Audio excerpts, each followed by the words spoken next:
네, 독학하겠습니다.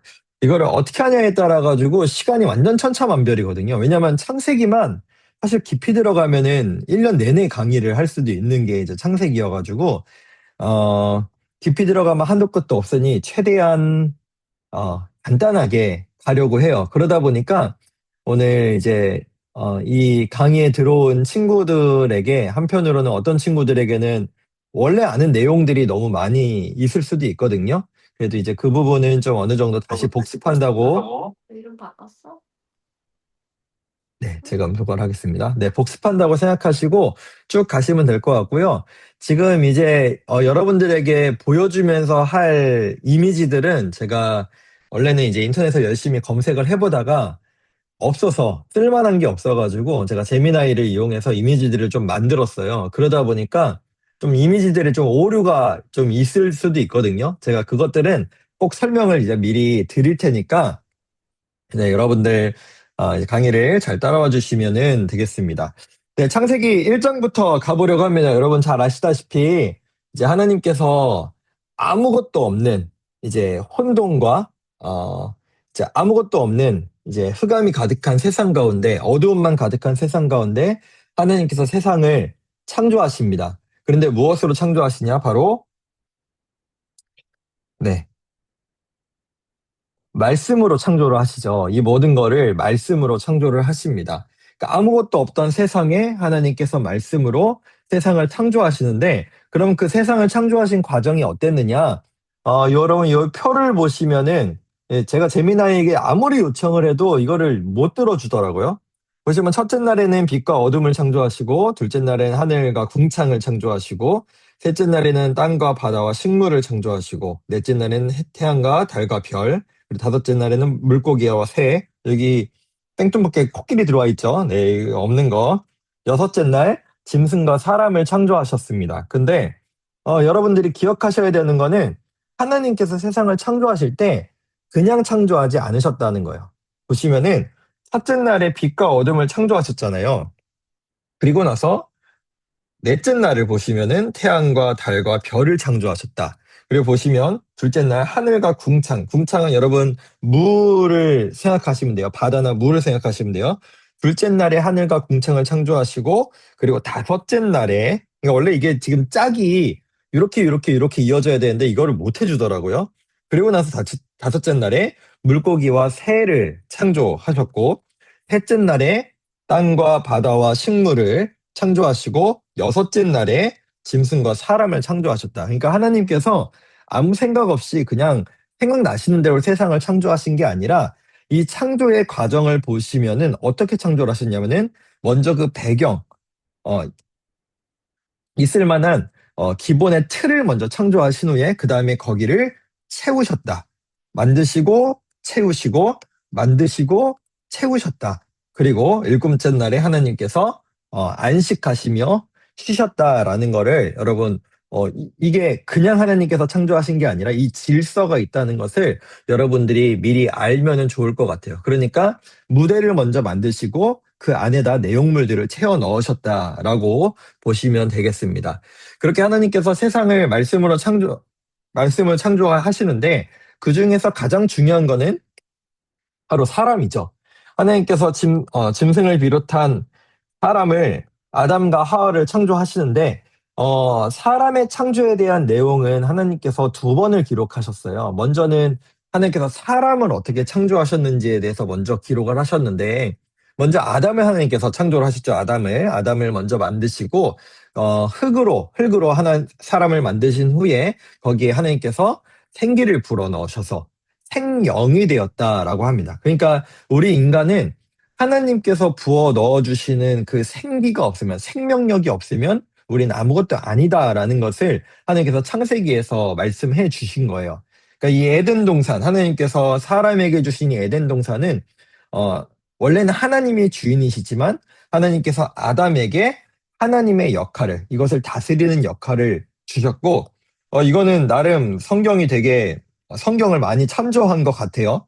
사자와 어린 양이 함께 노는, 그러니까 정말 평화로운, 모든 것이 조화로운 세상을 예덴 동산을 하나님께서 만드셨죠. 근데 하나님께서 이 세상을 놓고 하나 뭔가 부족하다, 뭔가 마음에 안 드는 게 있다라고 하셨는데 그게 바로 이 아담이 혼자 있는 것이 하나님께서 좋지 않다라고 첫 번째로 부정 표현을 사용을 하세요. 그래가지고 아담이 자고 있을 때 아담의 어, 갈빗대를 취하셨다라고 하는데 이제 아담의 이제 왼쪽에 어떤 부분을 사용하셨다라고 이제 생각하시면 돼요. 살과 뼈를 사용해서 이 하와를 주셨죠. 그리고 하나님께서 이 아담과 하와를 창조하시고 가장 좋다, 너무 좋다, 보기 좋다라고 말씀을 하셨어요. 그러니까 사람은 꼭 짝이 있어야 하고 남자와 여자로 하나님께서 세상을 창조하신 이게 바로 질서다라는 거야. 질서. 여러분 이걸 꼭 여러분 기억하셔야 됩니다. 그렇게 하나님께서 이 세상을 창조하시고 그리고 아담은 어떻게 했느냐? 여기에 있는 모든 짐승들의 이름을 지어주었죠. 어, 그렇게 하나님께서 아담과 하와에게 이 에덴 동산의 모든 걸 허락해 주셨어요. 모든 걸 먹어라. 모든 걸 너희 마음대로 해라. 하나님께서 모든 걸 허락해 주셨는데 한 가지를 하나님께서 금지하셨습니다. 그게 뭐예요? 바로 네, 이 선악을 알게 하는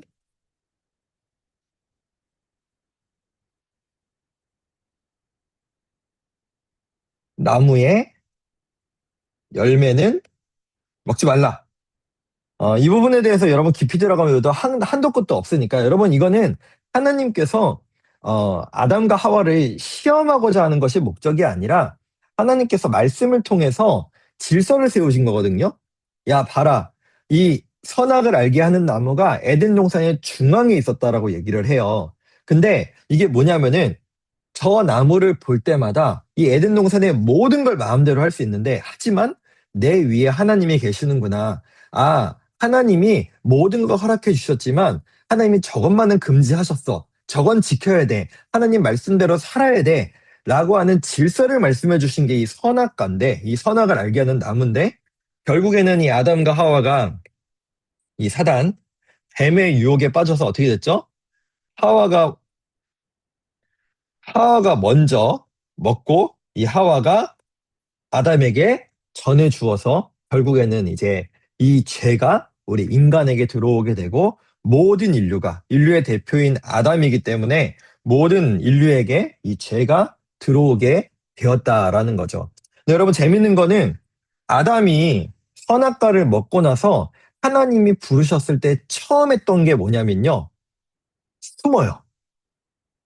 뭐냐? 하나님이 부르셨을 때 언제나 하나님 앞에 기쁨으로 나갔던 아담이거든요. 기쁨으로. 하나님하고 함께하는 게 너무 좋았어. 하나님과 함께하는 게 너무 즐거워. 하나님과 함께하는 그 시간들이 늘 설레는 시간이야. 근데 죄를 짓자마자 가장 먼저 한 게 숨었다. 하나님이 불러도 창피하고 숨고 싶고 가까이 하고 싶지 않은 게 바로 이 죄의 결과라는 거야. 바로 우리처럼. 늘 우리의 예배가 기쁘지 않은 것처럼 하나님 앞에 나아가는 게 늘 기쁘지 않은 것처럼 하나님 앞에 기도하는 게 참 어려운 것처럼 결국 이 모든 게 우리의 죄 때문이다. 하나님과 가까이 하는 게 어려운 게 바로 죄 때문이다라는 거예요. 뿐만 아니라 죄가 들어오고 나서부터 원래 아담과 하와는 가장 사랑하는 사이고 가장 잘 맞는 사이였는데 이 죄가 들어오자마자 아담이 하와를 탓을 하기 시작하죠. 죄 때문이라고. 남 탓을 시전하기 시작합니다. 이게 바로 또 죄의 결과다라는 겁니다. 결국에는 아담과 하와는 여러분 아시다시피 에덴 동산에서 쫓겨나게 되고 에덴 동산 밖으로 나가서 이제 살게 되는데요. 에덴 동산 밖에 나가서 이제 자녀를 낳습니다. 여러분 근데 기억해야 될 것은 아담과 하와가 이제 자녀를 낳는데 여러분 성경은요. 모든 것을 기록하지 않아요.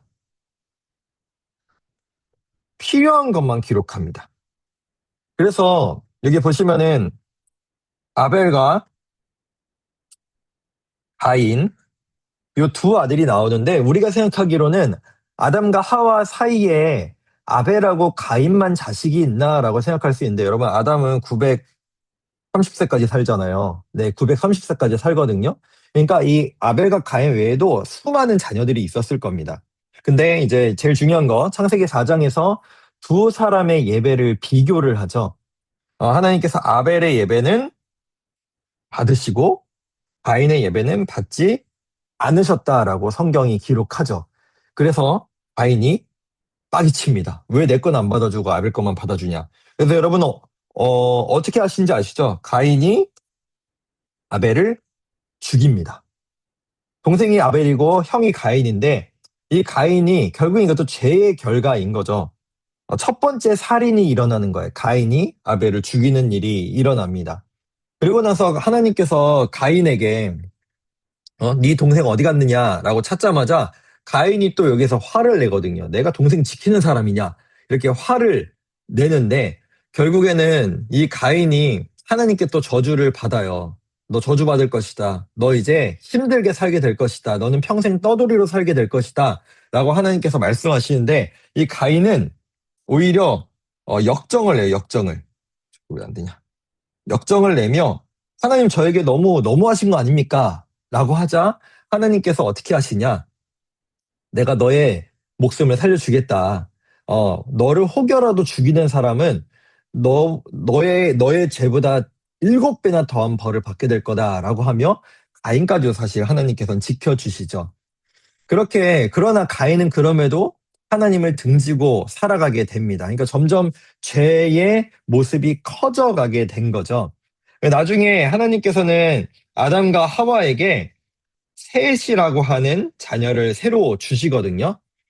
이 셋의 후손들은 하나님을 잘 예배하는 사람들이었습니다. 그렇게 시간이 또 흘러가서 우리가 너무 잘 아는 내용들이잖아요. 사람들이 이 죄성이 계속해서 전염병처럼 퍼져나가가지고 모든 사람들이 정말 악으로 가득한 죄로, 하얀색이 잘 안 보이나요? 죄, 죄, 죄, 죄로 가득한 세상이 돼버렸어요.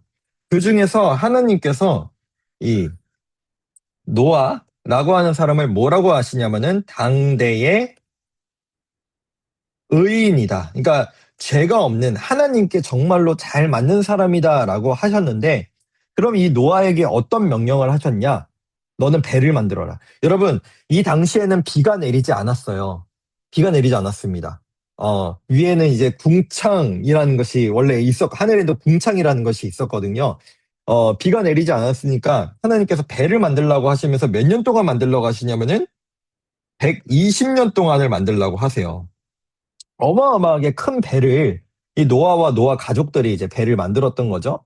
사람들이 주변에 있는 사람들이 이 모습을 보고 뭐라고 여겼을까요? 저거 미친놈이다. 아니 하늘에서 비도 안 내리는데 무슨 배를 만들고 앉아 있냐.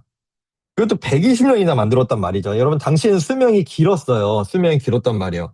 근데 여러분 이 120이라는 숫자가 어떤 숫자냐면은 하나님께서 이 모든 인류에게 유예 기간을 주신 거예요. 너희 지금이라도 회개해라. 너희 지금이라도 죄를 돌이키고 나에게 돌아오라라고 하는 시간을 120년이나 주신 건데 사람들은 결국 이 유예 기간에도 하나님을 무시하고 죄로 가득한 삶을 살아가게 되죠. 결국 여러분 아시다시피 하나님께서 이 배에다가 짐승들을 넣으라고 하시잖아요. 그래서 정결한 짐승 7상, 그리고 공중의 새도 7상, 그리고 부정한 짐승 2상, 이렇게 이제 넣으라고 하시죠. 그래서 이때에 비도 내리고, 그리고 땅에 있던 물들이 이제 올라와가지고 완전히 한 번에 모든 인류가 이제 죽게 되었죠. 노아와 노아 가족들을 제외한. 그렇게 40일 동안 비가 내렸고 40일 동안 비가 내렸고 물이 150일 동안 어, 없어지지 않았어요. 계속해서 물이 온 땅을 덮어 있었어요.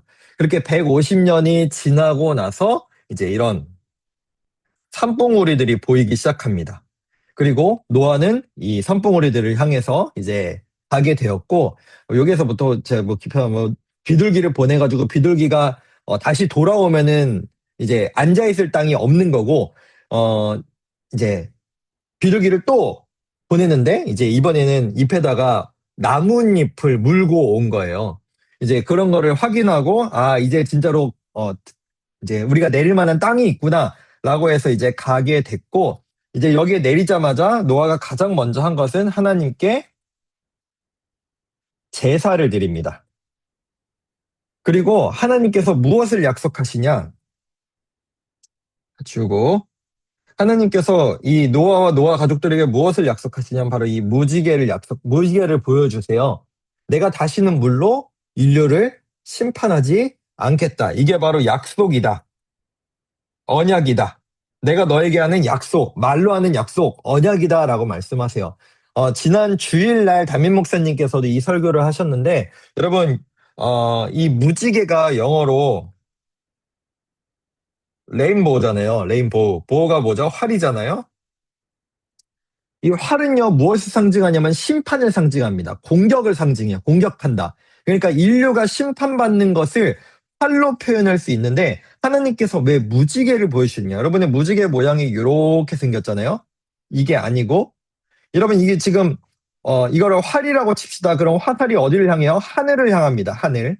그러니까 즉 땅을 향해서 심판하지 않으시겠다는 약속인 거예요. 만약에 무지개가 이렇게 U자로 생겼다면은 화살이 땅을 향해 있잖아요. 근데 아니다. 무지개 하나님에게서 보여주신 것은 다시 한번 약속하시면서 내가 인류를 다시 심판하지 않겠다라고 하는 하나님의 약속이다라는 것을 우리가 기억하면 되겠습니다.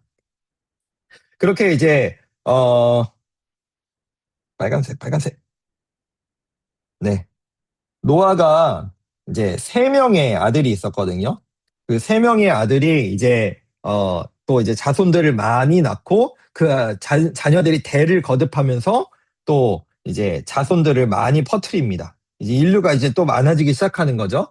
근데 이제 그렇게 또 시간이 많이 흘러서 수많은 사람들이 세상에 채워지게 되었는데 그러다가 문명이 생기게 되는 거예요. 문명이 생기고 이제 사람들이 모이기 시작하는 거죠. 그러면서 이 사람들이 무슨 생각을 하게 되냐? 문명이 생기고 기술이 발전하고 하면서 이 사람들의 머릿속에 어떤 생각이 있느냐? 다시 심판을 받지 않겠다. 과거에 있었던 하나님께서 물로 심판하신 그 심판을 우린 이제 당하지 않겠다. 인류가 하나님께 다시 좌지우지되는 저 하나님이라는 분에 의해서 우리 인류가 다 멸망하는 일을 우리는 이제 막아내겠다라고 하면서 무엇을 하기 시작했느냐? 여러분 이 벽돌을 굽기 시작하는 기술이 벽돌 기술이 발전하면서 이 사람들이 탑을 짓습니다. 이 무슨 탑인지 알죠? 바벨탑이죠, 바벨탑. 네. 바벨탑을 쌓기 시작해요. 여러분, 근데 이거는요, 철저하게 사람들의 무슨 모습을 보이는 거냐면요. 하나님에 대한 불신이에요. 불신의 상징. 하나님이 분명히 무지개를 통해서 다시는 물로 심판하지 않으시겠다고 말씀하셨음에도 불구하고 못 믿는 거야. 안 믿는 거예요. 그러니까 자기들 마음대로 사는 거죠. 그러면서 우리는 이제 다시는 물의 심판을 받지 않겠다라고 하면서 이 바벨탑을 쌓았던 겁니다. 인류가 다시 한번 하나님께 대적하는 거죠. 이게 여러분 선악과랑 똑같은 거예요. 하나님께 좌지우지되지 않겠다. 우리가 하나님의 영역에 도전하겠다라는 겁니다. 네, 아시다시피 하나님께서 이것을 어떻게 흩으셨죠? 언어를 원래 언어가 하나였는데 이 언어를 흩어버리시면서 서로 협력하지 못해서 이 탑을 더 이상 쌓지 못하고 사람들이 다 흩어지게 되었다라고 우리는 이 창세기 11장까지의 내용으로 알고 있죠. 네, 여기까지가 창세기 11장까지의 내용이고요. 우리가 너무 잘 아는 크게는 네 가지의 사건이 있죠. 창조, 그리고 타락, 그리고 이제 노아의 홍수, 그리고 이제 바벨탑 이렇게 네 가지의 큰 사건이 1장부터 11장까지 기록이 되어 있습니다. 이제 여기까지는 큰 이제 사건들이었다면은 이제는 12장부터는 11장에서 12장까지 이제 걸쳐서 나오는데, 여기부터는 인물 중심이에요. 인물 중심.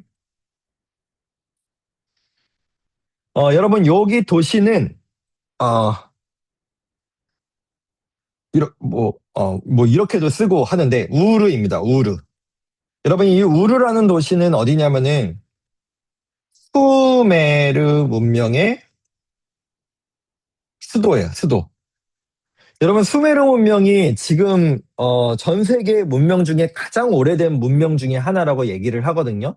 우리가 잘 알고 있는 그 메소포타미아 문명, 거기에 이제 가장 먼저 있었던 문명이 이 수메르 문명이라고 얘기를 합니다. 그러니까 진짜로 지금으로부터도 수천 년 전에 정말 화려한 문명들이 꽃피었던 도시가 바로 이 우르라고 하는 도시였어요. 그러니까 이 도시 안에 있으면은 안전해요. 이 도시를 벗어나면 위험해지는 겁니다. 근데 여러분들이 잘 알고 있는, 잘 보이나요? 아브라함이라고 하는 이 사람이 원래 이 우르에 살고 있었어요. 근데 하나님께서 이 아브람이라는 사람을 전혀 하나님을 알지 못하는, 하나님과 전혀 관계없는 이 아브라함이라는 사람을 갑자기 부르십니다. 그러면서 하나님께서 뭐라고 하시냐면은, 너는 우르, 그러니까 지금 너가 사는 땅을 떠나라. 여러분, 이 명령은요, 진짜 무서운 명령이었어요. 왜냐하면 지금 우리도, 여러분, 제가 얼마 전에 이사를 했어요. 18단지에서 13단지로 이사했거든요. 길 건너로 이사했거든요. 근데 여러분, 집을 옮긴다는 게 이게 보통 일이 아니더라고요. 그러니까 진짜로 이길 건너 하나 이사하는 것도 보통 일이 아닌데, 이 고대 시대에 이사가 아니라 수천 킬로, 약 4천 킬로를 나중에 이제 이 아브라함이 이동을 하거든요. 근데 지금 이 가장 안전한 도시, 가장 최고의 문명의 도시인 이 우르를 떠나라고 하는 명령을 하나님을 모르는 아브라함에게 하셨다는 건, 그리고 이 아브라함이 명령을 듣는 거는 그냥 자살행위예요. 자살행위, 자살. 죽으러 가는 거예요. 어떻게 될지 몰라요. 왜냐하면 이때로부터 수천 년 후인 예수님 시대 때도 강도가 많았거든요. 정말로 무서운 시대.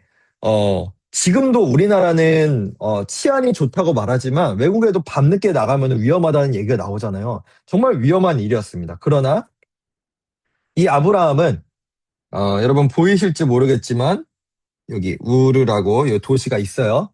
여기 여러분 잘 아시는 이 지도에 있네요. 티그리스 강, 유프라테스 강 이렇게 흐르고 있죠. 그래서 이 우르를 떠나서 하란이라는 곳까지 갑니다. 이 하란이라는 곳에서 아브라함의 아버지 데라가 죽어요. 사실은 이 하란에서 꽤 오랫동안 머물렀어요. 하나님께서 떠나라는 길을 계속 안 떠나고 있다가 데라가 죽자 그 다음에 아브라함이 또다시 길을 가서 이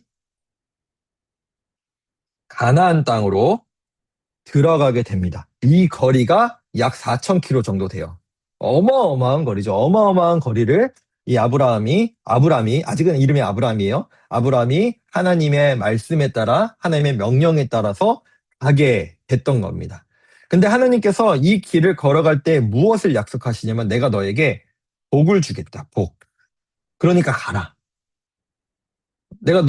너가 갈 이 땅으로 가면 내가 너에게 이 복을 주겠다. 이 복 하나 바라보고 아브라함이 출발을 했던 겁니다. 그렇게 하나님의 말씀에 따라서 가나안 땅까지 이르게 됐거든요. 근데, 실제로 이 아브라함, 이 사람은 조카 롯이에요, 롯. 이 아브라함이 조카 롯을 데리고 같이 갔거든요. 근데 여러분 보시면 알겠지만 하나님께서 축복하셔가지고 진짜로 아브라함이 재산이 엄청나게 많아졌어요. 부자가 됐어요. 막 재산이 엄청나게 많아진 거예요. 이 양들, 염소들이 엄청나게 많아지고 거부가 되었어요. 근데 문제가 뭐냐면은 아브라함의 이제 가축들과 롯의 가축들이 있는데 같이 다니다 보니까 서로 이제 이 염소와 양의 풀을 먹여야 되는데 자꾸만 이제 겹치는 거지. 이 염소와 양의 먹이를 먹여야 되는 이 영역이 계속해서 겹치게 되니까 자꾸 싸우는 거예요. 이 하인들이. 그래가지고 어떻게 하냐? 아브라함이 먼저 제안을 합니다. 너가 정해. 가고 싶은 대로 가. 네가 그 땅을 가져. 여러분 지금 요 뒤에 이제 그림 보시면 알겠지만 여기가 더 좋아 보이죠? 이게 별로 안 좋아 보이고. 근데 롯이 어디를 선택하느냐? 실제로 이 좋은 땅을, 기록한 땅을 선택을 합니다. 근데 성경이 뭐라고 기록하냐면은 이 좋은 땅이 여기가 여러분 소돔과 그 유명한 소돔과 고모라 쪽이거든요. 근데 이 소돔과 고모라에 대해서 뭐라고 얘기하냐면은 이집트 같았다. 이집트 같았다. 보기 좋았다. 좋아 보인다. 이 이집트는 여러분 늘 성경에서 하나님 나라의 정반대, 세상을 상징합니다. 근데 여기가 매우 좋아 보였다라고 해서 롯이 그것을 선택하고 그것으로 가게 됩니다. 그렇게 이제 소돔과 고모라 땅을 선택한 롯은 아브라함과 이제 완전 따로 살게 된 거예요. 근데 이 소돔과 고모라는 실제로 잘 사는 도시였고 동시에 쾌락이 넘치는 도시였습니다.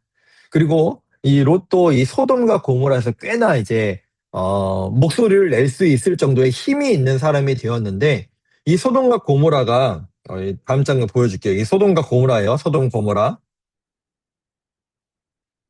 문제가 뭐냐면은 이 땅이 죄가 가득하고 공성애가 가득하고 그러니까 하나님이 싫어할 만한 죄로 가득한 도시가 바로 이 소돔과 고모라였어요. 그래서 하나님께서 천사를 보내셔가지고 이 땅을 심판하기 위해 보내셨는데 아마 사람의 모양이었겠죠. 근데 이 소돔과 고모라에 있는 사람들이 이 천사들을 어, 겁탈하려고 합니다.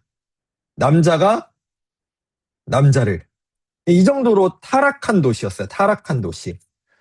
그러니까 이제 천사가 결국엔 이 롯의 집에 와가지고 롯에게 얘기를 해요. 이 도시는 하나님께 심판받을 거다. 그러니까 너는 이 도시를 떠나라.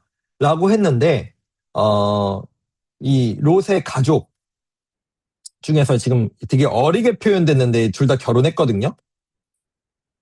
둘 다 결혼했거든요. 근데 이 두 딸의 남편들은 같이 떠나지 않아요. 그리고 여러분 아마 이 이야기 알 텐데 천사가 롯에게 말을 해요. 너는 가면서 다시는 소돔과 고모라의 뒤를 돌아보지 마라. 그러니까 미련 갖지 마라.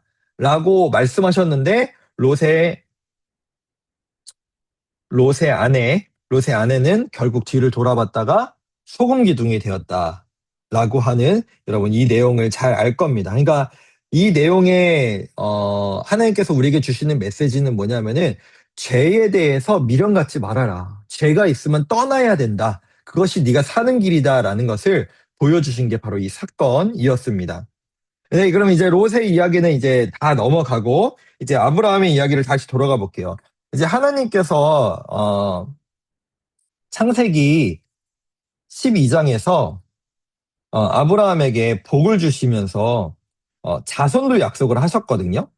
근데 창세기 15장에 이르기까지 아브라함이 자녀가 없었어요.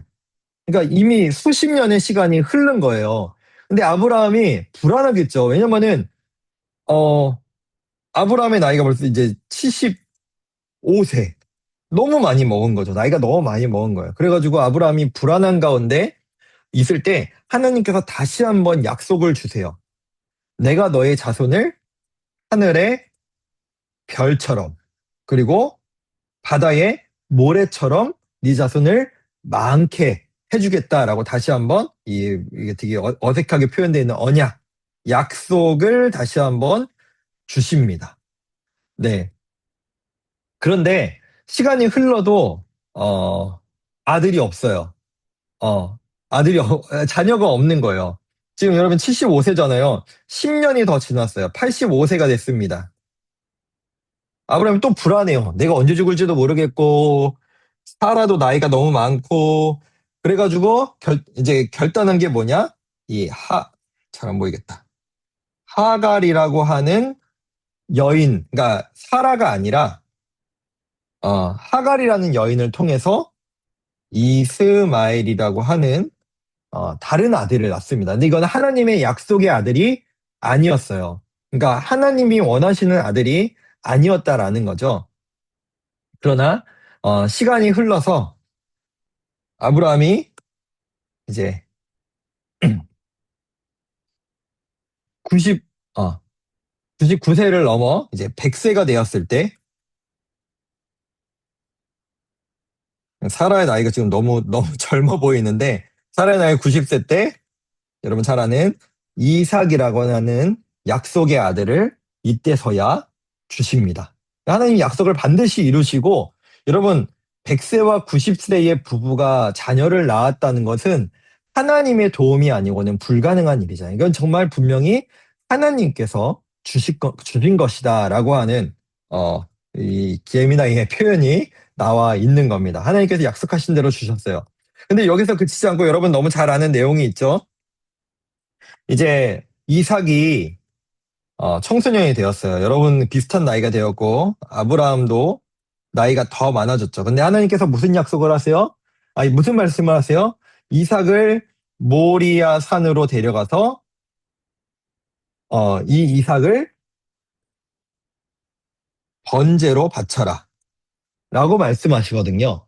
여러분 제가 이거를 사실은 아브라함이 이삭을 번제로 바치려고 하는 칼로 찌르려고 하는 장면을 제미나이에게 만들어 달라고 했는데 제미나이가 그거는 못 만든대요. 무슨 뭐 자기네 뭐 그 뭐 법 그 안 된대요. 어쨌든 안 된대요. 절대 못 만들어 주겠대요. 어쨌든 그래가지고 이렇게 표현을 해드렸는데 이삭은 그걸 그 사실을 알지 못한 채 그냥 따라간 거예요. 근데 여러분 생각해 보세요. 아브라함이 그렇게 어렵게 얻은 아들이 바로 이삭이잖아요. 그리고 태어난 지 얼마 안 됐을 때도 아니에요. 이 몇십 년을, 이제 십몇 년을 키운 이 이삭을, 여러분, 번제는 뭐냐면요. 제물을 일단 죽여야 돼요. 죽이고, 피를 다 빼고, 토막을 내서 불태워야 돼요. 사람을, 자녀를 이렇게 해야 되는 게 번제거든요. 이 말도 안 되는, 정말 말도 안 되는 하나님의 명령을 아브라함은 어떻게 했느냐? 아브라함은 그 말씀에 순종했다. 근데 성경에 보면 히브리서라고 하는 신약의 성경에 보면은 아브라함이 어떻게 이 이삭을 그렇게 번제로 하나님께 드릴 수 있었느냐라고 하는데 히브리서 이렇게 얘기하면 하나님께서 어, 죄송해요. 하나님께서 다시 살려주실 것을 믿었다. 하나님에 대한 이제 완전히 전적인 믿음의 사람이 된 게 이제 아브라함인 거예요. 자, 이 이삭을 하나님께 드리는 게 정말 말도 안 되는 명령 같지만 하나님에 대한 이제 절대 신뢰가 생긴 거죠. 하나님이 주신 아들을 이대로 그냥 죽이고 끝내지 않으실 거다라고 하는 아브라함의 믿음이 드러나는 겁니다. 그러나 하나님께서 아브라함이 이삭을 칼로 찌르려고 할 때 아브라함아, 아브라함아 라고 다급하게 외치시면서 이삭을 칼로 찔러 번지로 바치는 걸 막으시고 자, 여기 나와 있죠. 요 양을 예비해 두셨어요. 그래서 이삭을 바치는 게 아니라 나 이제 너의 믿음을 알았다. 너의 마음을 알았다. 이삭을 바치는 게 아니라 이 양을 번제로 바쳐라라고 하는데 이걸 이제 그 유명한 여호와 이레라고 합니다. 하나님께서 예비하신다. 하나님께서 준비하신다라고 하는 뜻이거든요. 근데 여러분 이 양이 어떤 의미냐면요. 이 양은요. 예수님을 상징합니다. 네. 이삭 대신에 죽은 양이죠. 이삭 대신에 죽은 어린 양이죠. 예수님을 상징하는 게 이 어린 양, 하나님께서 예비하신 어린 양을 의미합니다. 그렇게 이제 아브라함의 믿음을 확인하셨고, 네, 이거는 그냥 지나갈게요. 네, 확인을 하셨고, 나중에 이제 창세기 24장에 보면 이제 이삭으로 이제 주인공이 넘어갑니다. 아브라함은 23장에서 죽고, 이삭이 나이 40세가 되도록 결혼을 못해요. 이삭이 나이 40세가 되도록 결혼을 못해가지고 어떻게 하느냐면은 아브라함이 종 엘리 에셀이라고 하는 사람을 보내요. 나의 가정 충성된 종 엘리에셀아, 너는 내 아들의 신부감을 좀 찾아와라. 참 어떻게 보면 진짜 못났죠. 나이 40세 먹을 동안 혼자 결혼도 못할 정도면은 이 당시 시대에 못났죠. 엄청 부자였거든요. 아브라함과 이삭의 집안은.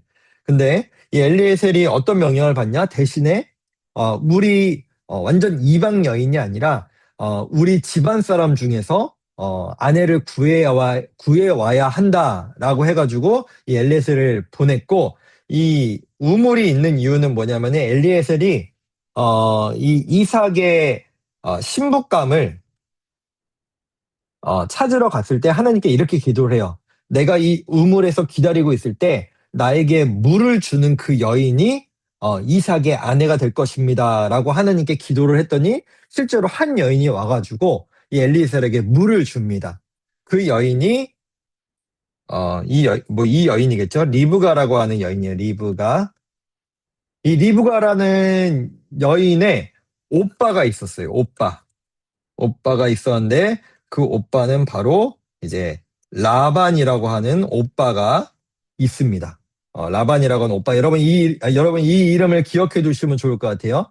이삭의 아내인 리브가 그리고 이 리브가의 오빠인 라반 여기를 여러분 기억해 두시면은 좋겠습니다.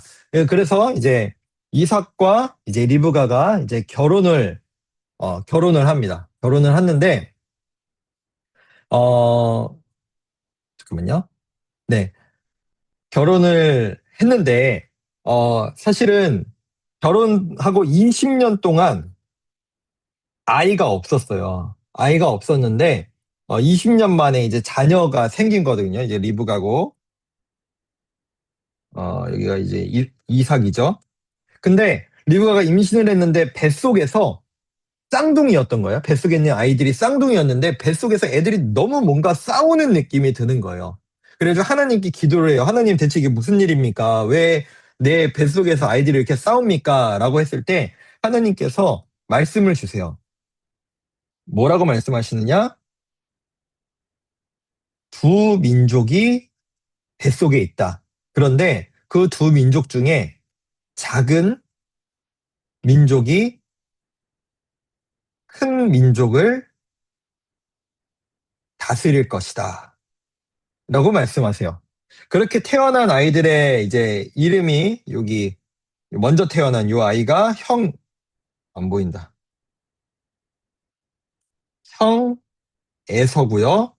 그리고 둘째로 태어난 동생이 여러분 잘 아시는 야곱입니다. 네. 이삭의 아이들 에서와 야곱이에요. 형은 이제 형의 이름은요. 그냥 이름이 아니라 이 아이가 태어나자마자 털이 많고 몸이 붉어서 이름이 검붉다라고 하는 뜻의 에서라는 이름이 되었고요. 이 야곱은요 태어나면서 자기가 형이 되고 싶었는지 에서의 발 뒤꿈치를 잡고 태어나요.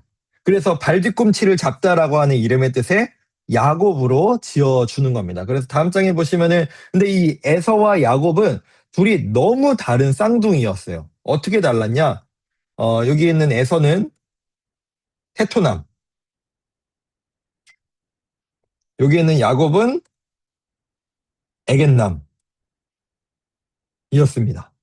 에서는 정말 밖에 나가가지고 사냥하는 거 좋아하고 털도 많고 되게 호탕하고 이런 성격, 활발한 성격의 에서라면은 야곱은 집 밖을 나가질 않아요. 집에서 엄마랑 있는 걸 좋아해. 그리고 요리하는 걸 좋아해. 그런 남자가 바로 야곱이었습니다. 이렇게 다른 두 형제가 있었는데 사실은 에서는 아버지 이삭이 더 좋아했고 야곱은 리브가가 더 좋아했어요. 네, 이렇게 가정 안에 이렇게 편애가 있었는데 어느 날 여러분 너무 잘 아는 내용이죠. 어, 에서가 여러분 갑자기 수염이 없어졌는데 야곱은 태어날 때부터 형의 이제 그 장자권. 그러니까 내가 형이 되고 싶었어요. 왜냐하면요, 여러분 고대 시대의 장자권이라는 건요, 재산을 두 배를 받습니다. 동생들의 두 배를 받는 게 장자권이에요. 이걸 너무 갖고 싶었어요. 그러니까 단순히 재산뿐만이 아니라 그 장자가 받는 첫째 아들이 받는 축복을 야곱은 너무 갖고 싶었던 거예요. 그거에 대한 갈망이 있었어요. 욕심이 있었어요. 근데 그래서 어떻게 했느냐? 에서가 아이고, 사냥을 하고 이제 돌아오게 되었는데 그때 이제 야곱이 요리를 잘한다고 했잖아요. 그리고 성경에는 팥죽이라고 되어 있는데 사실 이 음식이 정확하게 어떤 음식인지는 모르겠어요. 당시에도 어떤 팥죽을 먹었는지 모르겠는데 어쨌든 맛있게 만든 음식이었던 것 같아요. 이 음식이 이제 맛있으니까 형이 에서가 야곱 보고 내놔라고 합니다. 나도 내놔. 나 먹을 거야. 그랬더니 야곱이 어떻게 해요? 이거 먹고 싶으면은 형의 장자권을 나에게 줘라. 나 그 장자권을 원한다. 근데 여러분, 이걸 돈 주고 사고 팔 수가 있나요? 이거 돈 주고 사고 판다고 형이 동생 되고 동생이 형이 되는 게 아니잖아요. 그러니까 에서의 입장에서는 그런 거 신경 쓸 남자가 아닌 거야. 뭐 그런 걸 뭐, 째째하게 그런 걸 지금 따지고 앉아있어. 야, 지금 내가 배고파 죽겠는데, 내놔. 알았어. 그 장자권 네 가져. 뭐 그런 치사한 얘기를 하고 있어. 너 가져, 너 가져. 이렇게 해가지고 줍니다. 그랬더니 그냥 안 줘요. 야곱이 에서에게 맹세해라. 나 그냥 안 받는다. 이거 그냥 내놔라. 근데 맹세까지 합니다. 그렇게 이제 이 음식을 내주고 팥죽 성경의 표현으로는 팥죽을 내주고 이제 야곱이 에서의 장자권을 사옵니다. 그래요. 여기의 입장에서는 이게 별거 아닌 일일 수 있어요. 그러나 하나님께서는 이 사건을 중요하게 보셨죠. 여러분 히브리서라고 하는 신약 성경 제가 아까도 말씀드린 히브리서에 보면은 에서는 하나님의 이 장자권을 소중히 여기지 않았다. 소중히 여기지 않았다라고 기록합니다. 그러니까 하나님도 중요하게 여기지 않았다라고 기록하고 있는 겁니다. 그렇게 시간이 흘러서 이 치밀한 야곱은 어떻게 하느냐? 이거는 그냥 하나의 사파인데요. 이삭이 이제 나이가 많았을 때 이제 있었던 일이에요. 이삭이 우물, 우물이거든. 우물 1, 우물 2, 우물 3. 이삭은 우물을 팔 때마다 우물이 막 쏟아 나오는 거예요. 사람들이 지금 시기하는 거죠. 우물을 파니까 사람들이 와가지고, 야, 이게 원래 우리 땅이야, 내놔. 그러면 이삭이 줘버립니다. 두 번째 우물을 파는데도 이삭이, 또 이제 물이 나오니까 이 사람들 또 내놓으니까 줘요. 뭐 네 번째까지 됐을 때는 이제는 그때는, 이 사람은 건들면 안 되는구나라고 하는 이런 사건이 하나 있었다. 이렇게 넘어갈게요. 어쨌든, 시간이 흘러서, 지금 야곱이고 이삭입니다. 이삭이 어, 장자의 축복, 그러니까 이삭은 지금 에서에게 장자의 축복을 내리기 위해서 에서에게 사냥 그리고 음식 해올 것을 명령해요. 야, 너 사냥해서 나를 위해서 음식 좀 해와라. 내가 그러고 나서 너에게 축복해주겠다. 라고 이제 이삭이 얘기를 하거든요. 근데 중요한 건 지금 이삭이 나이를 많이 먹었어요. 그래서 눈이 안 보여. 눈이 잘 안 보여. 누군지 잘 모르겠어. 그때 야곱이 형이 털이 많다고 그랬잖아요. 형이 완전 테토남이라고 했잖아요. 그래서 이렇게 털옷을 입고 이삭에게 가가지고 내가 에서라고 아버지를 속여가면서 장자의 축복을 받습니다. 그렇게 축복을 어떻게 보면은 바로 챘다. 그만큼 야곱은 절실했다. 라는 거죠. 그렇게 야곱이 지금 에서의 축복을 진짜로 가져가게 된 거예요. 과거에 있었던 진짜로 팥죽 하나로 장자권을 산 일이 실제로 이렇게 일어나게 되었던 거예요. 그리고 이삭은 실제로 야곱에게 이렇게 축복을 합니다. 하나님께서 너에게 하늘의 복과 땅의 복을 풍성하게 줄 것이고 수많은 민족이 너를 섬기고 그리고 너에게 무릎 꿇게 될 거다. 너는 하나님께 그렇게 쓰임 받게 될 거다라고 이제 야곱에게 축복을 내립니다. 그리고 나서 나중에 이제 에서가 아버지가 명령하신 대로 사냥을 해서 음식을 해서 왔지만 야 무슨 소리냐 난 이미 축복했다. 이미 끝났다. 라고 해요. 이제 이 테토나민 에서가 여기에서 이제 완전히 이제 빡이 친 겁니다. 난리가 납니다. 나 이삭 죽여버리겠, 아, 이삭이 죄송해요. 아버지가 이제, 나 야곱을 죽여버리겠다. 근데 에서는 진짜 한 말을 진짜 할 사람이야. 그래가지고 리브가 엄마 여기 보이잖아요. 사실 이 모든 일은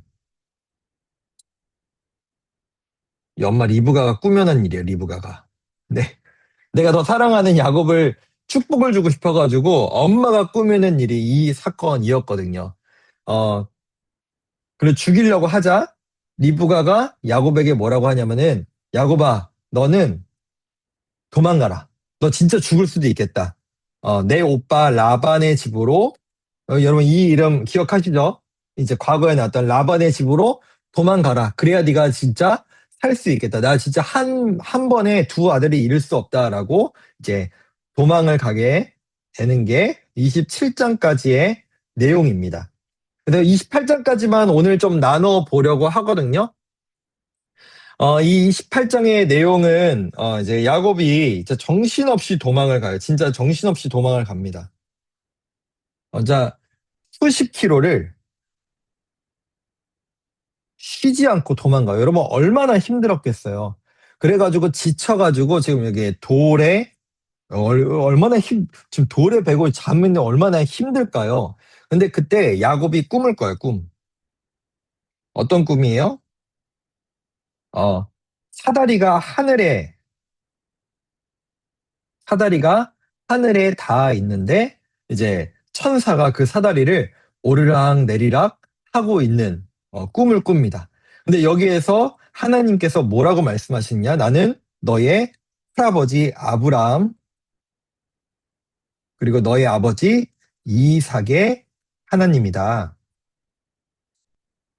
내가 너의 할아버지 아브라함과 너의 아버지 이삭에게 주었던 복을 너에게도 주겠다라고 약속을 하세요. 여러분, 이 설교를 혹시 들은 친구들은 있는지 모르겠는데, 야곱이 생각하기에 이 여호와 하나님은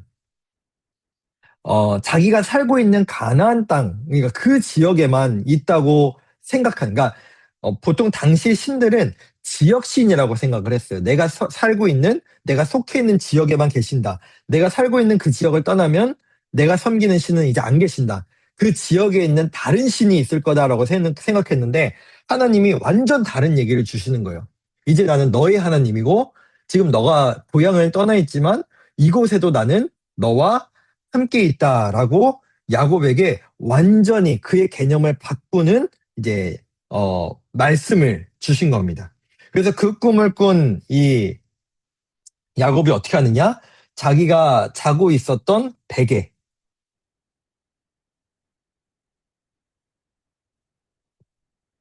베개에 삼았던 돌을 여기에다가 이제 기름을 붓고 예배를 드립니다. 예배를 드리면서 이곳 이름을 벳엘,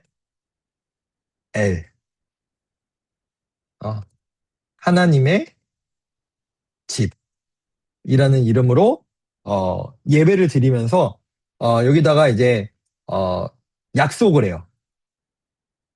하나님 내가 다시 베델로 돌아오겠습니다. 나의 하나님이시니까 이제 나는 이곳을 떠나서 다시 갔다가 다시 이곳으로 돌아오겠습니다라고 하는 이 약속을 하나님께 합니다. 여러분 이 약속을 한다는 것, 하나님께 약속했다는 것, 베델로 돌아오겠습니다라고 하는 이 약속이 되게 중요하거든요. 여러분 이거를 꼭 기억하시면 되겠습니다. 네, 여기까지 일단은 좀 정리를 하고 이제 다음 목요일부터는 이제 아니다. 어디까지 하지? 잠깐만요. 여기까지 할지 아니면은 여기까지 할지. 네, 여러분 또 너무 길어지면 여러분 너무 이제 힘드니까 딱 여기까지만 하겠습니다. 28장까지 하고 여기까지 좀 정리를 해드리면은 이제 하나님께서 이제 요거를 끌게요. 요 공유를 끄겠습니다. 공유를 끄고 좀 오래 걸리네요. 네. 정리를 해드리면은 하나님께서 세상을 창조하시면서 사람을 동시에 창조하시고 그 사람을 통해서 이 에덴 동산을 통해서 이 땅에 하나님 나라를 이루기를 원하셨어요. 근데 문제는 뭐냐? 사람이 범죄하고 하나님의 뜻에 따라 살아가지 않게 됐죠. 그렇게 하나님께서 이제 이 범죄한 인류를 한번 심판도 하시고 그리고 그들을 완전히 끝내지 않으시는 것은 그들을 계속해서 사랑하시고 그들을 사용하기를 원하셨기 때문이에요. 그래서 창세기 1장부터 11장까지는 그 하나님의 그 계속해서 그 인류를 사랑하는 모습이 쭉 사건들로 등장했다면 이제 12장부터는 이제 한 사람 한 사람을 부르시기 시작합니다. 그래서 창세기에서 중요한 인물 이제 네 명을 꼽자면은 아브라함, 이삭, 야곱, 그리고 그 다음에 이제 요셉으로 이제 연결이 되는 인물 중심으로 이제 가게 되는 거예요.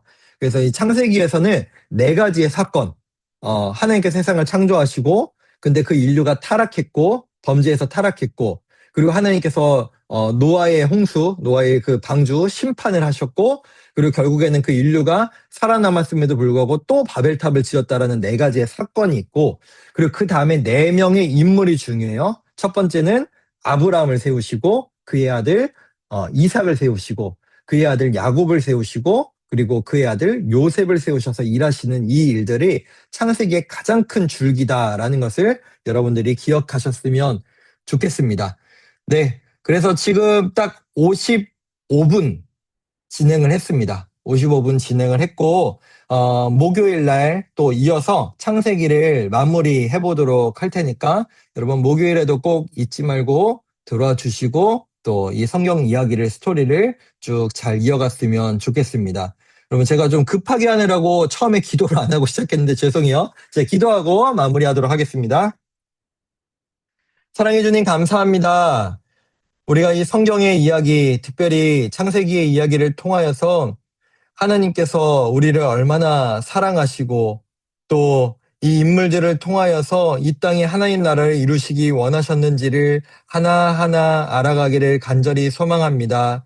간절히 바라기는 우리 중고등부 친구들이 성경의 이야기를 또 하나하나 알아가며 또 하나님을 깊이 알아가는 시간이 되기를 원합니다. 비록 성경 66권 중에 창세기부터 신명기까지 5권에 불과하지만 하나님께서 모세오경이라는 이 말씀으로 처음 주신 이 말씀을 통해서 우리에게도 하나님의 뜻이 무엇인지, 하나님의 마음이 무엇인지, 하나님의 계획이 무엇인지를 알아갈 수 있는 또 하나님을 더욱더 깊이 알고 그 관계가 더욱더 깊어질 수 있는 우리 모든 친구들 되게 도와 주시옵소서. 주님 시간이 많이 늦었습니다. 우리 친구들 학업으로 많이 지치고 힘든 가운데 있는데 그 마음과 그 육신을 주님께서 지키시고 만져주시고 내 하루도 주님 주시는 힘과 능력으로 살아가게 하여 주시옵소서. 살아계신 예수님의 이름으로 기도합니다. 아멘. 수고 많았습니다, 여러분. 편히 쉬시고 조심히 들어가세요. 수고하셨습니다. 수고하셨습니다. 네. 나